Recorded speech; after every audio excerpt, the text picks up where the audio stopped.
Hello everyone. Today we discuss lesson number first, history and topic Italy unified, यानी Italy के एकीकरण की बात आज हम इस वीडियो में करेंगे। तो जैसे कि हम पहले पढ़ चुके हैं जर्मनी के एकीकरण के बारे में, वैसे ही जो इटली है इसका भी एक लंबा इतिहास है कि यहाँ पर भी राजनीतिक फ्रेगमेंटेशन थे, छोटे छोटे हिस्सों में ये बटा हुआ था। इटालियंस जो थे यहाँ पर जो अलग अलग वंशज थे और उन सब पर जो शासन करते थे वो हब्श एम्पायर। इस प्रकार से during the middle of 19th century 19वीं शताब्दी के मिड में Italy was divided into 7 state में इसको डिवाइड कर दिया जाता है, of which only one Sardinia Piedmont was ruled by an Italian princely house. और जो सार्डिनिया पिडमोंट है वो पूरे इटली के एक राजकुमार जो जैसे कि अपना पार्लियामेंट्री हाउस होता है, ऐसे ही प्रिंसली हाउस जो है यहाँ पर काम रहते हैं, शासन करते हैं। The north was under Austrian Habsburg, यानी जो उत्तरी हिस्सा था इटली का वो ऑस्ट्रियन हाउसबर्ग के अंडर में आता था।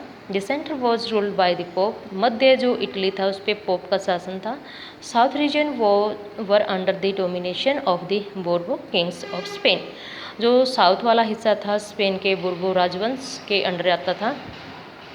Even the Italian language not acquired one common from and still had many regional and local variations, यानी जो इटालियन लैंग्वेज थी उसको कॉमन नहीं माना गया, तो वहाँ की अपनी क्षेत्रीय और स्थानीय लैंग्वेज थी, उन्हीं का वहाँ पर दबाव था।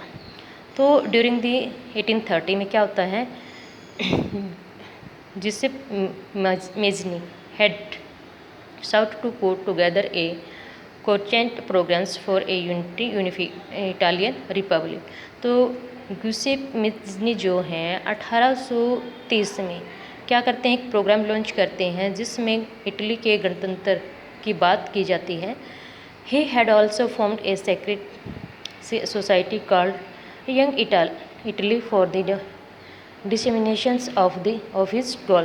तो इसके लिए इटली में एक संगठन बना जाता है, गुप्त संगठन जिसका नाम था, और उसको नाम दिया गया यंग इटली, यानी जो युवा होगा यानी स्वतंत्र होगा उसमें यंग पॉपुलेशन का ज़्यादा हिस्सा, इसलिए इसको यंग इटली के नाम से जाना गया। The failure of revolutionary uprising both in 1831 and 1848 meant that the mantle now fell on Sardinia Piedmont under the ruler King Victoria Emmanuel II to unify the Italian state through wars। तो यहाँ के जो शासक बनते हैं Victor Emmanuel second, और वो Italy के राष्ट्रीय एकीकरण में अनेक जो लड़ाइयाँ लड़ते हैं, जैसे कि जर्मनी वाले में भी हमने देखा था कि वहाँ के जो शासक हैं ओटो वॉन बिस्मार्क का मेन रोल था। ऐसे ही यहाँ पर विक्टर एमनुएल सेकंड का रोल जो है वो काफ़ी इम्पोर्टेंट है। In the eyes of ruling elites of this region a unified Italy offered them possibility of economic development and political dominance. इस प्रकार से जो वहाँ पर क्रांति होती है, लड़ाई होती हैं, जो शासक बनते हैं वो क्या थे कि इटली को एक एकीकरण करके वहाँ पर आर्थिक विकास और राजनीतिक प्रभुत्व की संभावना खोजने लगे। तो इस प्रकार से इटली का जो एकीकरण है काफ़ी इम्पोर्टेंट है। ये chief minister Cavour who had the moment to unify the regions, यानी जो इनके चीफ होते हैं वो कौन है, चीफ मिनिस्टर कावूर, जो कि एक मोमेंट को नेतृत्व देते हैं उस पर्टिकुलर एरिया में। Italy was neither A revolutionary nor a democratic, यानी जो इटली है वो ना ही एक क्या था पूरी तरह से क्रांतिकारी थे और ना ही वो एक लोकतांत्रिक। क्यों नहीं थे, क्योंकि जो चीफ मिनिस्टर है जो कौन, कावूर, ये पूरी तरह से ना तो क्रांतिकारी थे ना ही ये डेमोक्रेटिक लोकतांत्रिक। ठीक है, ये किसके लिए वर्ड कहे गए हैं, कावूर के लिए। Like many other wealthy and educated members of Italian elite, he spoke French much better than he did Italian, यानी बहुत सारे ऐसे समृद्ध और शिक्षित सदस्य भी थे इसमें जो कि फ्रेंच को अच्छे से बोलते थे इटालियन भाषा के कंपैरिजन में। जैसे कि अपने इंडिया में है, हम प्रेफर किसको करते हैं, ब्रिटिश लैंग्वेज इंग्लिश को। तो tactfully diplomatic alliance with the French and energized by Cavour, Sardinia-Piedmont succeeded in defeating the Austrian force in 1859। इस प्रकार से काबूर सार्डिनिया पीडमेंट के प्रयासों से जो ऑस्ट्रिया की फोर्स है उसको ये हराने में कामयाब होते हैं। Apart from regular proof, a large number of army volunteers under the leadership of Giuseppe Garibaldi joined the Freni.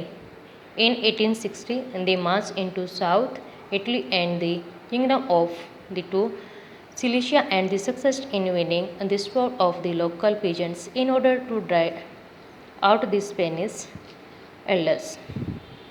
तो इस प्रकार से जो ये इटली के एकीकरण की प्रोसेस चलती है, जिसमें जो साउथ इटली है इसकी तरफ जो शासक थे, यहाँ का साम्राज्य जो था, और दो सिलिशिया के क्षेत्र, इसको आराम से वो जीत लेते हैं। किसकी सहायता से? लोकल पीजेंट्स की सहायता से, और स्पेनिश भी इसमें शामिल होते हैं, वो भी अपना रोल प्ले करते हैं जो स्पेन के शासक थे। In 1861 Victoria Emmanuel second was proclaimed king of united Italy. 1861 में विक्टोरिया एमनल सेकंड को वहाँ का राजा घोषित किया जाता है। इस प्रकार से जो इटालियन पॉपुलेशन थी, among whose rates of literacy were high, तो इसमें पढ़े लिखे लोग जो है कम थे, अनपढ़ ज़्यादा। Remain blissfully unaware of liberal nationalist ideology, जो अनपढ़ लोग थे वो अपने उदारवादी राष्ट्र के विचारों से क्या नहीं थे, अवेयर नहीं थे। इट मीन्स कि उनको ज़्यादा इन चीज़ों का नहीं पता था, जो कि एक पढ़े लिखे व्यक्ति को पता होता है। फीलिंग्स होती है, क्यूरियोसिटी होती है। The peasants masses who had espoused Garibaldi southern Italy had never heard to Italia and believed that La Talia as Victor Emil wife। यानी जो किसान थे वो जो गैरिबल्डी एक साउथ इटली के शासक रहे हैं, और इन्होंने जो इतालिया वर्ड सुना है, ठीक है, वो इतालिया वर्ड से क्या मतलब निकालते थे, क्या समझते थे कि ला तालिया, कि जो विक्टर एमनुएल सेकंड बने थे उनकी वाइफ का नेम है। तो इट मीन्स ये डिफरेंस कहाँ से आया कि वो लोग एजुकेटेड नहीं थे। इस प्रकार ये सारा जो मैप है ये इटली के एकीकरण का है, और आपको यहाँ से टाइम पीरियड इनका याद रखना है। ये यहाँ पर दिया गया है। इटालियन स्टेट बिफोर यूनिफिकेशन 1858 से पहले जो इसको छोटे छोटे पार्ट में डिवाइड किया गया था, जैसे कि अपना इंडिया जब हम आज़ाद हुए तो पूरा इंडिया काफ़ी पार्ट में डिवाइड था, मे बी 562। तो जो सरदार वल्लभ भाई पटेल थे उनकी भी यही एक रोल आप देख सकते हो कि इसी प्रकार से इंडिया का यूनिफिकेशन एकीकरण किया गया था। बट आपका जम्मू कश्मीर बचा था, जो आज भी एक विवादित क्षेत्र हमारा है। तो इसका परिणाम क्या हुआ? Was not the result of a sudden appeal of revolution. तो जो क्रांति हुई थी इसका परिणाम ये था कि जो क्रांतियाँ हमने की तो उसका रिजल्ट हमारे सामने देखने को बहुत बार मिलता है। तो जो ब्रिटेन है, अब हम ब्रिटेन के बारे में स्टडी करेंगे यहाँ पर कि ब्रिटेन किस प्रकार से अपने आप को अलग रख पाता है। It was the result of long run out process, लंबी प्रक्रिया का परिणाम है। There was no British nation to the 18th century. 18वीं शताब्दी में किसी भी ब्रिटिश राज्य को प्रायोरिटी नहीं दी जाती थी। The primary identity of the people who inhabit the British Irish were ethnic ones such as English, Welsh, Scot and Irish. यानी जो ब्रिटेन वर्ड हम यूज करते हैं उसमें ये कंट्री हम स्टडी करते हैं इंग्लिश, ठीक है, इंग्लिश यूएसए, यूनाइटेड स्टेट जिसको है, वेल्स, स्कॉट एंड आयरिश, इन सब से मिलके ही ब्रिटेन बनता है, ग्रेट ब्रिटेन लिखते हैं हम बहुत बार। तो जो आयरिश थे, ब्रिटिश आयरिश था, उसमें ये सब इंक्लूड थे, और इनमें एक क्या था, जातीय थे, ये सभी एक विशेष पहचान इनको दी गई थी।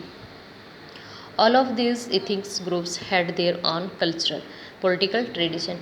इथिंक जो वर्ड है ये एक जाति को शो करता है, जैसे अपने यहाँ पर हम tribe, schedule caste word use करते हैं, तो ऐसे ही यहाँ पर इथिंक यूज़ किया जाता है, जिसका मतलब नृजातीय वर्ड होता है। तो इनकी अपनी क्या थी, अलग से पहचान थी, कल्चर थी और राजनीतिक परंपरा थी। But as the English nation steadily grew in wealth, जैसे ब्रिटिश शासन जो है अपने आप को सही तरीके से ग्रो करता गया, इम्पोर्टेंस एंड पावर, उसका अपना महत्व था, कुछ पावर्स थी। It was able to extend its influence over the other nation of the island, तो वो दूसरे जो आइलैंड के समूह थे, देश थे, उन पर वो अपना विस्तार करता है। The English parliament which has says power from the monarchy in 1688 at the end of A protected conflict, तो जो ब्रिटेन की पार्लियामेंट थी, संसदीय रूप है यहाँ पर भी, तो 1688 तक जो यहाँ पर क्या था, मोनार्की राजतंत्र था, उसका खात्मा हो जाता है और संघर्ष होता है। Was the instrument through which a nation state with England as its centre came to be forged, तो ये एक राष्ट्रीय राज्य के रूप में आता है, केंद्र बिंदु इंग्लैंड बनता है। The act of union 1707 between England and Scotland that resulted in the formation of United Kingdoms of Great Britain meant in effect that England was able to impose its influence on Scotland। तो इसमें मैं आपको पहले बता चुकी हूँ, एक union act बनाया 1707 में, जिसमें इंग्लैंड और स्कॉटलैंड जो है वो इंक्लूड थे, उनका फॉर्मेशन स्थापना होती है, जिसको United kingdom of great Britain का नेम दिया गया। ये काफ़ी प्रभावी तरीके से अप्लाई होता है। तो जो इंग्लैंड है वो जो उसके प्रभाव थे स्कॉटलैंड पर, उसको डालने में, थोपने में कामयाब होता है। द ब्रिटिश पार्लियामेंट वॉज हैंडफोन्स dominated by its English members, तो जो ब्रिटेन में पार्लियामेंट थे उसमें जो डोमिनेटेड मेंबर थे वो इंग्लिश मैन थे। The growth of A British identity, इस प्रकार से ब्रिटिश पहचान जो है विकसित होने लगी। Meant the Scotland's distinctive cultures and political institution were systematically suppressed, इस प्रकार से उनकी जो अद्वितीय स्कॉटलैंड के जो अपनी कल्चर थी, परंपराएं थी और राजनीतिक संस्थान थे, वो एक सिस्टमेटिकली प्रेरित होने लगे, विकसित होने लगे। The Catholic clans that inhabited the Scottish Highland suffered terrible repression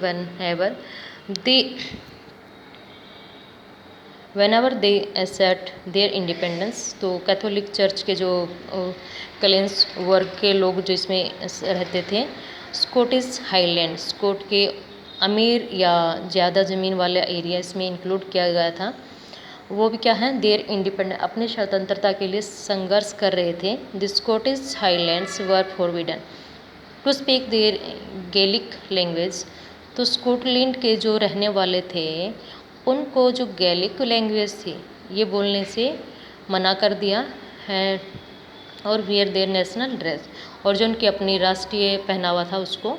large number were forcibly driven out of their homeland, बहुत से लोगों को छोड़कर जाने के लिए मजबूर कर दिया गया। Ireland suffered a similar fate, और आयरलैंड ने भी इस प्रकार की सेम समस्याओं का सामना किया। It was country deeply divided between Catholic and Protestant, तो जो आयरलैंड है कैथोलिक और प्रोटेस्ट में वो डिवाइड हो जाता है। जो इंग्लिश हैं वो हेल्प करते हैं Protestant of Ireland and to establish their dominance over a largely Catholic country, तो जहाँ पर कैथोलिक थे उनके ऊपर प्रशासन करने के लिए, शासन स्थापित करने के लिए जो इंग्लिश मैन थे उन्होंने प्रोटेस्टेंट वालों की क्या की, सहायता की। Catholic revolts against British dominance were press, तो कैथोलिक चर्च वाले जो होते हैं वो उनके अगेंस्ट अपना स्ट्रगल स्टार्ट करते हैं। After failed revolt by the Wolfe Tone and his united king Irishmen 1798, Ireland was forcefully incorporated into the United Kingdom in 1801. A new British nation was formed through the propagation of a dominant culture. The symbols of the New Britain, the British flag, तो इस प्रकार से ये स्थापित हो जाते हैं और जिनको वो हेल्प करते थे पोप वालों को, उनको ब्रिटिश फ्लैग भी दिया जाता है, मतलब एक नई पहचान के लिए। उनका नेशनल एंथम जो है गॉड सेव आवर नोबल्स, ये दिया जाता है। ब्रिटेन लैंग्वेज, इंग्लिश लैंग्वेज को उनके ऊपर थोपा जाता है। Were actively promoted and older nations survived only the subordinate patterns in this union. तो इस प्रकार से आयरलैंड को भी एक स्ट्रगल का सामना करना पड़ा, किसकी वजह से? ब्रिटिश की वजह से, क्योंकि उन्होंने 2 पार्ट में इसको डिवाइड कर दिया, कैथोलिक और प्रोटेस्टेंट के आधार पे। तो उन्होंने जो प्रोटेस्टेंट वाले थे उनको क्या किया? हेल्प की, और कैथोलिक इसके अगेंस्ट हो जाते हैं। इस प्रकार दोनों के बीच में डिस्ट्रीब्यूशन हम यहाँ पर रीड किया है। Thank you, have a nice day.